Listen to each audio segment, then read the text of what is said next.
करता हूँ कि आप सब खैरियत व आफियत से होंगे। आज मैं आपके लिए फिर से एक बहुत ही मुहर्रम के दिनों में मुजर्रब वजीफ़ा लेकर आया हूँ। वो वजीफ़ा और उस वजीफ़े की जो बरकत और उस वजीफ़े को जो यूँ कहिए कि ज़रिया जो है यूँ है कि अगर कोई इंसान बीमार हो और बीमारी में इस कदर मुब्तला हो कि उसकी बीमारी ना जाती हो, ना दवा से और ना ही किसी और तरीक़े से, तो उसके लिए बहुत ही मुजर्रब ये वजीफ़ा होने वाला है। उसको करना क्या है कि नमाज की पाबंदी करनी है, अव्वल व आखिर दुरूद पाक पढ़ना है, एक मरतबा सोते वक्त में या फिर यूँ कहिए कि सोने से पहले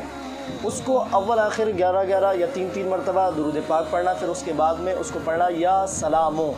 इतनी मरतबा 111 मरतबा, और पढ़कर उसको पानी पर दम करके इंशाअल्लाह अगर आप ख़ुद हैं तो अपने ऊपर दम कर लें, अगर दूसरा इंसान है तो उसको ऊपर दम कर दें और या पानी में पढ़कर फूंक कर पी लें इंशाअल्लाह तबारक।